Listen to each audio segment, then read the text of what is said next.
After seeing this year's Rolex and Tudor watches, it made me wonder, see what I did there, is this not the most lackluster year for releases that we have seen in recent memory? Not all watches, specifically Rolex and Tudor. I know we say most years are disappointing at these shows. Some people have used words like questionable to describe the releases that we've seen, but lackluster, I think, is a far better word, with no real innovation, no real spark from either of the brands. And it's even more ironic using that word because one of the brands dedicated all of their resources into gems and precious metals. I'm sure you know me by now. Instead of just blurting out the first thing that comes to mind and relentlessly bashing every watch in the sightline, I like to take my time with these, give it a few days for the dust to settle, give it a measured bashing. And believe it or not, there is quite a lot of logic behind the watches that the Crown and the Shield have given us this year, as bland as they might be.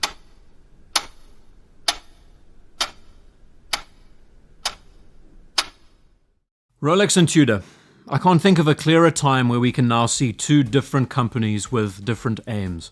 They might be related to one another and share elements of design and history, but they couldn't be further apart. Rolex does exactly what the enthusiast doesn't want. And Tudor, on the other hand, I wouldn't want to use the word pander, but they double down and they play up to the enthusiast. And after enough pressure, eventually they do give us what we ask for. Sort of. It's extremely important to emphasize, and I don't think others are mentioning it too much. We are now experiencing the result of 2021 and 2022's planning and development. As most of us know, there has to be a few years lead time between these sorts of releases. And 21 and 22, we remember that those years were not good years. The world was in a peculiar state. And of course that affected the creative, the development process, how ideas were put together and how everything was managed. So let's spend some time with an in-depth critique around a handful of pieces from both Rolex and Tudor, the watches that stood out to me the most, looking at some of the great designs, some of the things they could have done better, and also discussing the questionable choices. Rolex first. A year of precious metals, barely any steel in sight. In fact, I think this is the first year that we have seen so little of the most sought-after metal from the brand. And it's quite head-scratching when you put it that way, right? We'll get into this further in the video and dedicate a section to this subject after running through all of the releases, but it's safe to say that this is on trend with Rolex and their current projections, their concept of going further and further up market, increasing their overall prices, but also being in competition with the likes of more established haute horology manufacturers. Let's not also forget the types of clientele who buy these watches and where the majority live in the world. This is Rolex appealing to the emerging markets all the more. And it's pretty clever if you ask me. Instead of authorized dealers turning away folks, in 1 year they have introduced and revamped 80 variants of models in precious metal at least, creating more potential for alternative offerings. And if you're very good, well, you might just get something in steel as well. We're getting ahead of ourselves, we'll talk more about that later. First watch to catch my attention was the Sky-Dweller in rose gold and yellow gold on a Jubilee. It's still one of, if not the most fascinating watches that the brand makes. Why? Ignore the GMT. Imagine it never existed. If Rolex at the time wanted to create a traveler's GMT watch, chances are they would have used the most popular watch of its day, which was the Datejust, as the template, as the foundation. This is so on point for a 1950s jet-setter dual-time calendar piece. It has close ties with models like the Datejust, the President with a fluted bezel, and all of these unique touches and elements that defined the turn of a mid-century design. Seeing this watch in yellow gold, especially with a white dial, it just screams that sense of elegance. It's almost timeless in the way it captures that moment. The Platinum 1908 with the ice blue guilloche dial. Arguably one of the most interesting and engaging watches to come from the brand this year, and once again, it's Rolex proving that they're wanting to compete with the likes of Patek Philippe and Breguet, and I still don't get it. It's like Arnold Schwarzenegger learning ballet. It's like, what's the point? It's such an alternative discipline to what he's used to being a part of. On one hand, we can definitely understand that it's Rolex's way of trying to segue themselves into this marketplace, bring a whole new branch of customers. But on the other hand, these brands that they are competing against, they have literal centuries of experience under their belts. So it's like, you don't exactly chase after Rolex for a dress watch, do you? But hey, the wings of Icarus, I suppose. Now that dial, which is in ice blue, of course, denoting that it's a platinum case, is really something to look at. There is nothing quite like engine turning on a dial. And if this is Rolex's first foray into the field, and I think we have a lot of great developments down the road. I would love to see moon phases, annual calendars, and tipping my hat to a good friend out there, a 1908 world time. Just imagine that use of grand faux enamel, of cloisonné, of guilloche, now that we're seeing it in practice. The yellow gold Deepsea Sea-Dweller. This watch to me is a tragedy. It is so unnecessary. Yes, gold is incredibly corrosion resistant. It's probably one of, if not the most applicable metals to use in salt water. So I guess there's a practical purpose behind it, okay. But the Deepsea has always been known as the overbuilt tool for a job. The Deepsea Challenge in titanium as a good example, a good contrast to this piece. Now that was a stroke of brilliance. It is a watch, and I have first-hand experience to tell you that some professionals, they swear by, the ones who use these watches for the intended purpose. So it's like what the SUV has become. The bigger, the bolder, the brasher, the louder, the better. Now granted, they've done this to the Submariner in the past, a long time ago, so it was only natural that the Sea-Dweller would be getting the same treatment. But sometimes having that bit of restraint and treating a model line with a little bit of respect and decency, it goes a long way. The one cool innovation to come out of this piece is it's no longer using a hardened steel inner ring for the ring lock system, it's now ceramic. And now finally, the black and grey bezel GMT. In the most precious metal of all, steel. Some are calling this watch the Bruce Wayne.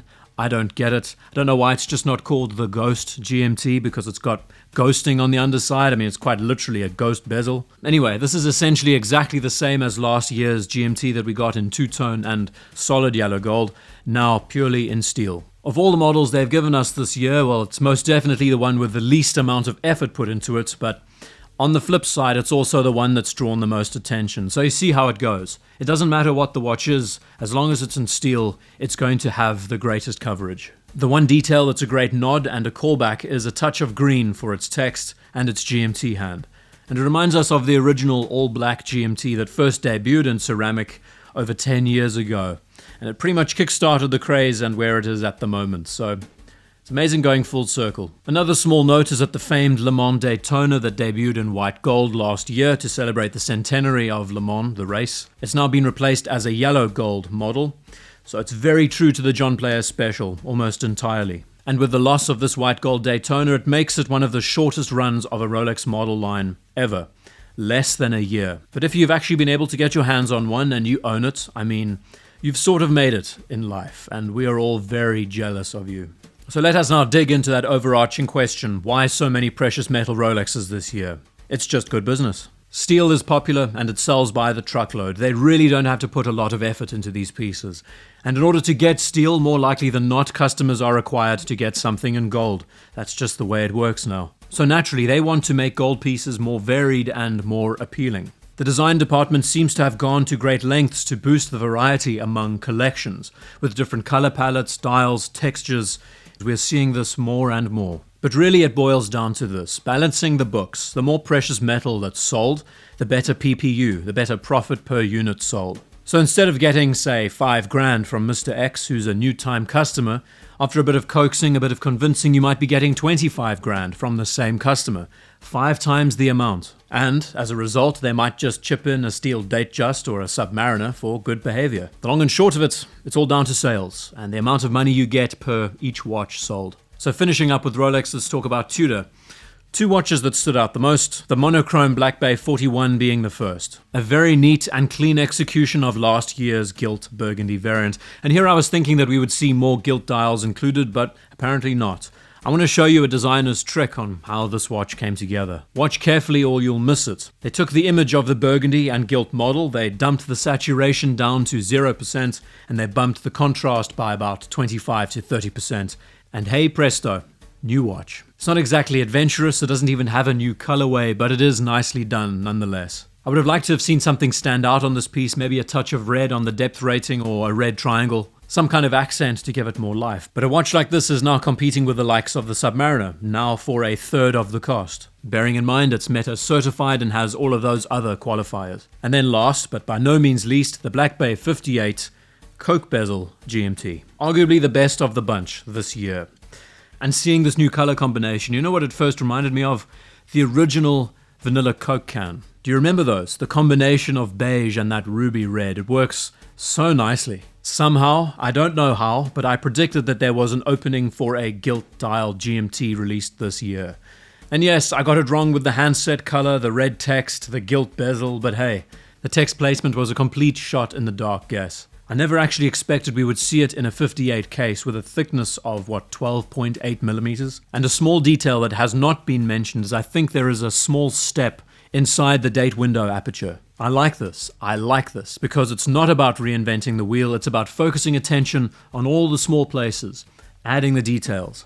Bravo Tudor for taking in what the enthusiasts have been asking for and creating a very tasteful piece. One criticism which is valid is that the GMT hand should have had a touch of color on it. I think one quick glance folks might have a difficult time discerning the difference between the running seconds hand and the GMT hand. Another point of contention that people are debating is the use of gilt accents on the bezel insert itself. Now, it's true to form with the Black Bay 58 that they seem to be very gilt heavy when they go down this road, but I agree that maybe silver type would have been a better choice on this piece, just to tone it down ever so slightly. The 58 GMT also is, and I could be wrong here, it has a 19mm lug width. So as much as I prefer the scale and the proportions of the Black Bay 54, the 37mm size, the more squared off case and shape, this 39mm is a step in the right direction, especially seeing how the movement has been implemented and how that attention to detail is definitely paying off. I'd like to imagine in some way, shape or form that I have had influence on this sort of piece, that my videos might have reached the brand some way, somehow. Nevertheless, the GMT complication looks great, and wondering where it's going to go now, I can just imagine how good it's going to look in a Pelagos. So taking all of these releases in, yes, some were more interesting than others. We can expect more releases from Tudor over the course of the year, I would imagine, so things might change quite drastically. But even still, lackluster is a good word to describe what's been going on. And really, I think the major area of disappointment for us enthusiasts is that there is nothing about these watches to debate. You're either in that 1% category that can afford these sorts of high-end, highly spec'd, solid precious metal pieces, or you aren't. And it's very clear that a brand like Rolex is in the process of hedging their bets, that they want more customers in that tier. They're moving further and further away from the everyday steel watch wearer, and they want precious metals to be at the top of the pyramid. All the while giving Tudor the further nod and the accreditation to create these pieces in steel and charge a fairly high but acceptable price for them. Now it's up to you. Which watch from Rolex or Tudor stood out to you this year at Watches and Wonders? Was it the pearl dial Daytona with a full diamond bezel? Or was it that rose gold day date with that gorgeous anthracite, almost fume grey dial? And thank you for taking the time to watch this video, this in-depth critique, and I'll see you in the next one.